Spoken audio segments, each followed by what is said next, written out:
In this video, I'm going to talk about gaining self-confidence to succeed at anything. By taking positive actions, you can overcome your fears. I'm going to explain the acting as if method. I'll show you how small incremental tasks can give you success instead of difficulty.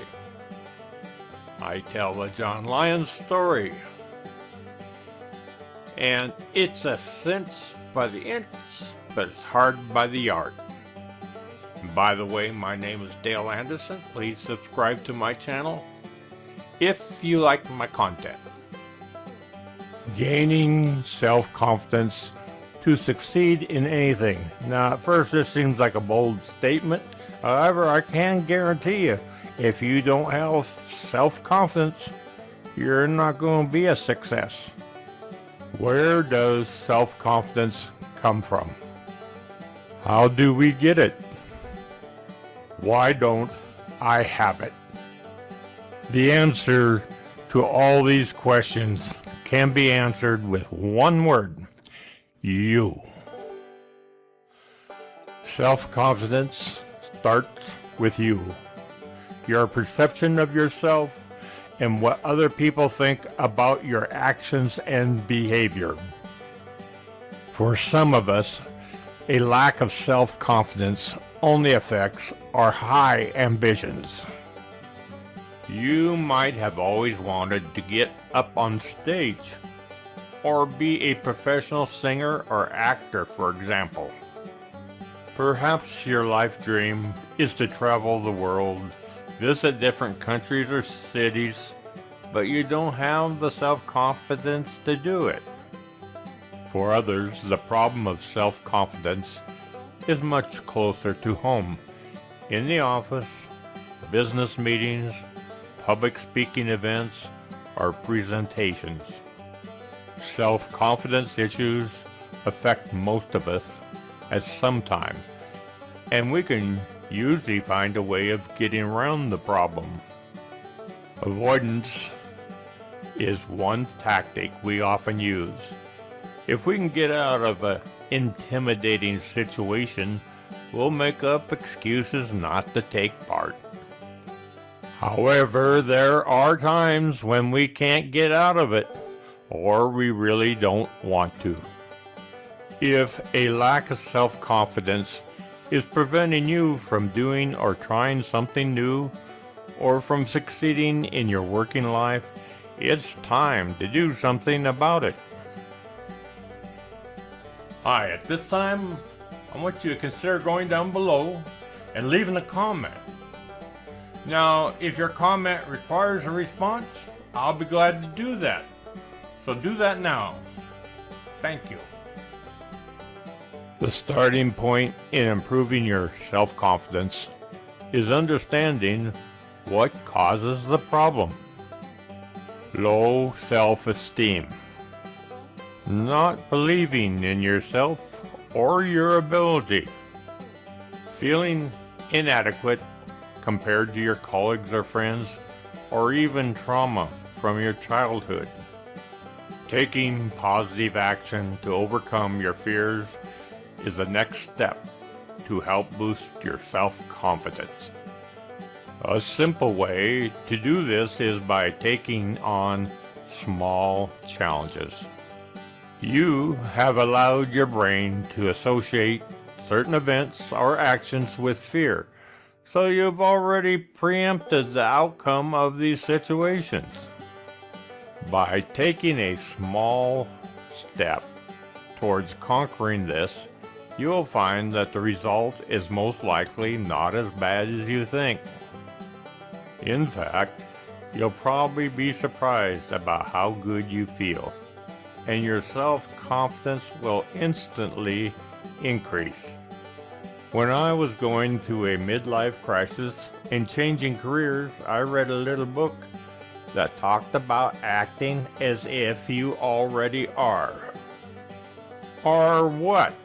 Well, that depends on what you want to be. In my case, I wanted to be a professional farrier.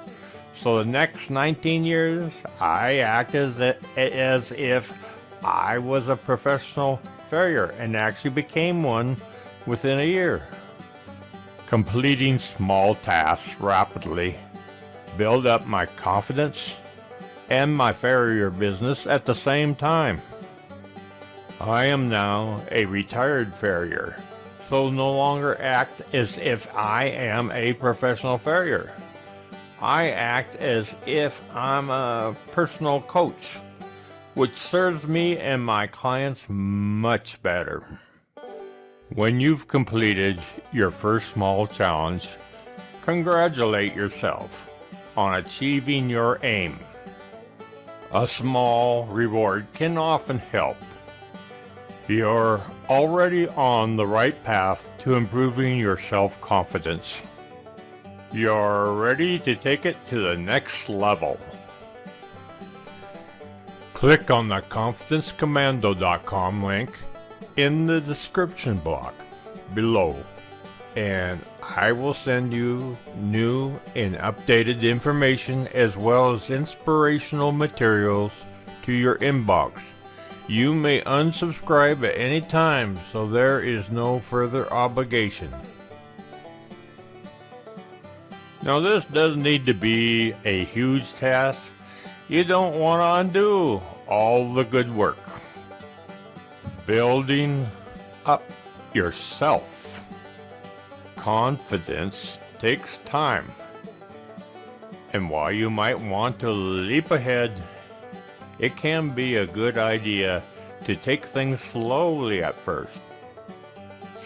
Steadily increase the risks you are taking to get your self-confidence to where you want it to be.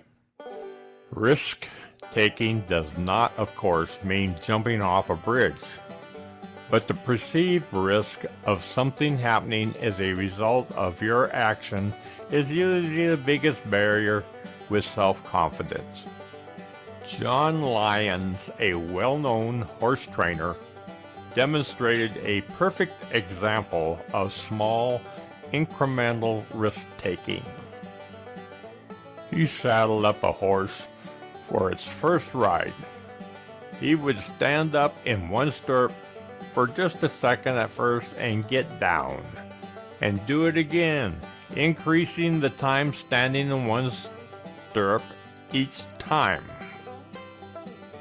After doing this many times, like maybe 20, 30 times, he swung his other foot over the other side and sat in the middle of the saddle for a very short time, like 2-3 seconds.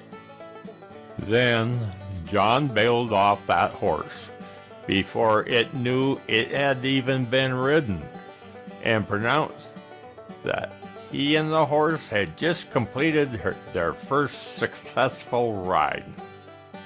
Now, I call this slicing and dicing your problems into small, manageable tasks, so successes are stacked up to increase your confidence. In review, taking positive action to overcome your fears. Acting as if. That's a great principle. You can act as if you want to be anything you want to be. It can vary with each one of you. But it doesn't matter what you want to be. If you want to be a teacher, act as if you're a teacher. If you want to be a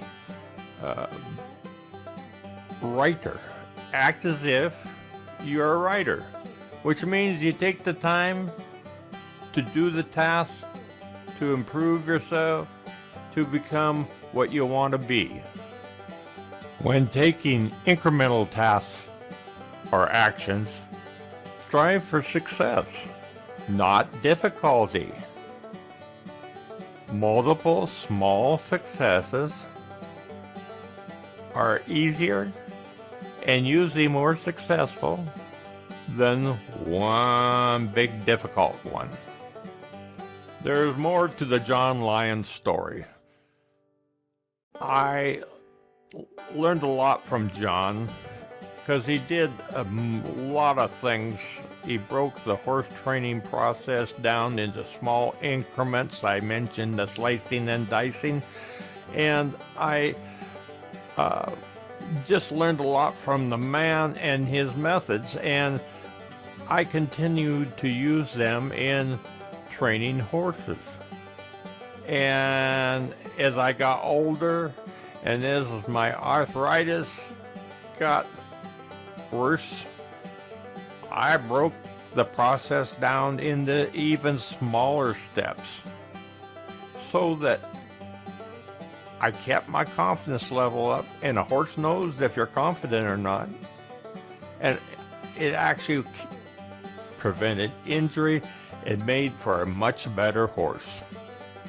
Remember, it's a cinch by the inch, it's hard by the yard. So slice and dice to reduce the size of your tasks so that each and every one of them is a success. This is Dale Anderson reminding you that if you like my content in this video, to go down below and click this subscribe button. Thank you.